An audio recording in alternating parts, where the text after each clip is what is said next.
We have the owner of Annapurna Spiker Kings, Mr. Karna Thapasi. Welcome, sir. Thank you. Namaste. Namaste. How excited are you to finally reveal your team in Nepal Volleyball League? Yeah, to be honest, we are really actually very excited to be a part of NBL, Nepal Volleyball League, and hopefully we'll perform very well in these upcoming days. So how does this name came, like Annapurna Spiker Kings? What was the thought behind it?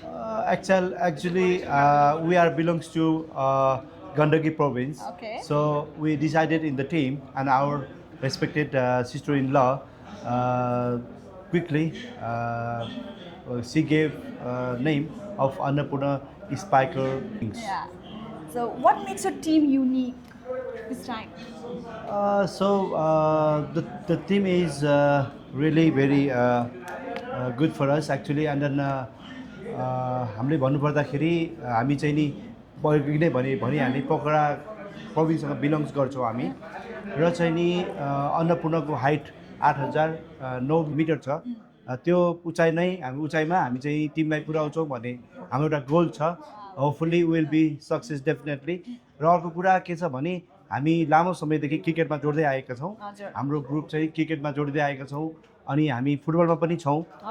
फुटबलमा पनि छौँ र अब फेरि हामी नेपालको राष्ट्रिय खेल भलिबलमा जोडेका छौँ। त्यसमा हामी धेरै खुसी छौँ। We are so excited for that. Okay. So your message to the well-wishers of volleyball? यो हाम्रो देशको अति नै लोकप्रिय खेल हो र चाहिँ नि हाम्रो पहाड तराई हिमाल जताततै सानो भागमा पनि हामी खेल्न सक्छौँ। त्यसकारणले यो लोकप्रिय हुँदाहुँदै पनि कता अलिकति पछि परेको हो कि भन्ने खालको फिलिङ्स थियो। अब चाहिँ नि यो नेपाल भलिबल लिगले चाहिँ नि डेफिनेटली यसलाई यो राम्रो हाइटमा लान्छ, राम्रो उचाइमा पुर्याउँछ र यसको स्लोगनै राम्रो छ, उचाइको नयाँ उडान। This is really very good. So our people as a invest as a our भलिबललाई जसले पनि माया गर्नुहुन्छ उहाँले चाहिँ नि अब just they are to excited. Yeah. Thank you so much for it. Thank you so much. Thank you. Namaste. Namaste.